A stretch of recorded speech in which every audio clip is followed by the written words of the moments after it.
Gods of water, myths, legends, and power across cultures. Water is life. It nourishes, cleanses, and destroys, inspiring myths and gods across cultures. Today, we'll explore 6 iconic water gods who reveal humanity's timeless connection to this vital element. So join me as we dive deep into the myths and legends surrounding water. We begin our journey with Poseidon, the Greek god of the sea. Imagine the Aegean Sea, a vast expanse of water reflecting the sky above. For the ancient Greeks, this wasn't just a body of water, it was the domain of Poseidon. He was a powerful and temperamental god, much like the seas he commanded. One moment the waters could be calm, reflecting the sun's rays like 1,000 mirrors. The next, a raging storm could whip up, tossing ships around like toys in a bathtub. Sailors, dependent on Poseidon's mercy, would offer prayers for safe passage, knowing full well the capricious nature of the sea god. But Poseidon's dominion wasn't limited to the sea. He was also associated with earthquakes, those tremors that shake the very foundations of our world. This dual nature, both life-giving and destructive, is a recurring theme with water deities across cultures. One of the most famous myths involving Poseidon is his contest with Athena, the goddess of wisdom, for the patronage of Athens. Athena offered the gift of an olive tree, a symbol of peace and prosperity. Poseidon, in a display of raw power, struck his trident against the ground, causing a spring of salt water to erupt. Yet Poseidon's influence can't be understated. Our journey now takes us north, to the land of the Vikings, where icy waters crash against rugged coastlines. Here we meet Njörðr, the Norse god of the sea, fishing and prosperity. Unlike the tempestuous Poseidon, Njörðr was not a deity to be feared but revered. He represented the bounty of the sea, a vital resource for the seafaring Vikings. Imagine their longships cutting through the waves, returning laden with fish, a testament to Njörðr's blessings. Njörðr's association with prosperity wasn't limited to the sea. He was also linked to wealth and fertility, aspects crucial to a people living in a harsh, unforgiving environment. He was married to Skadi, a giantess who ruled over the mountains, a realm in stark contrast to his own. The sea and the mountains, though vastly different, are interconnected, each playing a vital role in the grand scheme of things. Njörðr stands as a symbol of the ocean's dual nature, a provider of life and a realm of mystery and adventure. We journey now to the land of the pharaohs, where the Nile River snakes its way through the desert, a lifeline for an entire civilization. Here, in the heart of ancient Egypt, the story of creation begins not with earth or sky, but with water embodied by Nun, the primordial ocean. Imagine, if you will, a time, before the existence of anything we know. There was only Nun, an infinite, chaotic expanse of water, holding the potential for all creation within its depths. From this watery abyss emerged Atum, the self-created god who brought order to the chaos and set in motion the creation of the cosmos. The Egyptians understood the cyclical nature of life, death, and rebirth, and this was reflected in their relationship with the Nile. Every year the river would flood, inundating the land and depositing fertile silt, a process essential for agriculture. This annual flood was seen as a manifestation of Nun's power, a reminder that creation and chaos were two sides of the same coin. Nun represents not just the source of life, but also the mystery of the unknown, the vast potential from which everything arises, and to which everything eventually returns. Chapter 4, Varuna, guardian of cosmic order and sacred waters.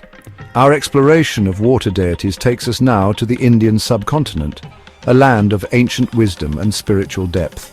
Here we encounter Varuna, a god whose dominion extends far beyond the earthly realm. In Hindu mythology, Varuna is not just a god of water, but the guardian of Urta, the cosmic order that governs the universe. Imagine a vast cosmic ocean, not of water, but of existence itself, and presiding over it is Varuna, ensuring that everything runs according to the divine law. In the Vedic hymns, Varuna is described as a powerful and awe-inspiring figure. He is often depicted holding a noose, a symbol of his authority to bind and punish those who dare to disrupt the cosmic order. But Varuna's power is not merely punitive. He is also a god of compassion and forgiveness, offering purification and redemption to those who seek it. Just as water cleanses and purifies, Varuna washes away sins and transgressions, restoring balance to the world.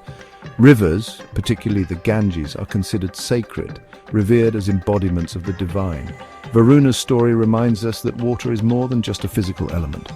It holds spiritual significance, connecting us to something greater than ourselves. Chapter 5. Brigid, where fire and water converge. From the sun-drenched lands of India, we travel to the Emerald Isles of Ireland, steeped in Celtic lore and legend. Here, we meet Brigid, a goddess who embodies the transformative power of both fire and water. Imagine a sacred well, its water shimmering in the moonlight, surrounded by a grove of ancient trees. This is the domain of Brigid, a goddess revered for her healing powers and her connection to the natural world. But Brigid's dominion isn't limited to the watery depths. She's also a goddess of fire, representing creativity, inspiration, and the forge of the soul. Fire, with its destructive and transformative power, and water, with its life-giving and cleansing properties, represent two sides of the same coin, the constant cycle of creation and destruction, death and rebirth. As Christianity spread throughout Ireland, Brigid's image was adapted and absorbed into the Catholic faith as Saint Brigid, yet her connection to water remained strong. Brigid's story reminds us that water is not just a physical element, it is a conduit to the spiritual realm, a source of healing and a symbol of transformation. Chapter 6. Tlaloc, the life-giving and fearsome god of rain. Our final destination takes us to Mesoamerica, to the land of towering pyramids and complex civilizations. Here we encounter Tlaloc, the Aztec god of rain, fertility, and agriculture. Imagine a land parched by the sun, where rain is not just a necessity, but a matter of life and death. This is where Tlaloc reigned supreme, his power both revered and feared. Tlaloc's appearance reflects his dual nature. He is often depicted with goggle-like eyes, symbolizing the rain clouds that bring life-giving rain, and with jaguar fangs, a reminder of the storms and floods that could devastate entire communities. The Aztecs, dependent on agriculture for their survival, understood the delicate balance between too much rain and not enough. Tlaloc's realm wasn't just the earthly sky, he also ruled over Tlalocan, a paradise reserved for those who died by water-related deaths. Tlaloc's story is a stark reminder of humanity's dependence on nature's whims. From the tempestuous seas ruled by Poseidon to the life-giving rains brought by Tlaloc, we've journeyed across cultures and continents, exploring the myths and legends surrounding water deities. These stories, passed down through generations, reflect humanity's enduring fascination with this essential element. They remind us of water's power, its beauty, its capacity for both creation and destruction. As we've seen, water deities are often depicted as complex figures, embodying the dual nature of water itself. They represent our deep-seated connection to water, a connection that transcends cultural boundaries and speaks to our shared human experience. Which water god speaks to you most? Let us know in the comments. And subscribe for more journeys into the myths that shape our world.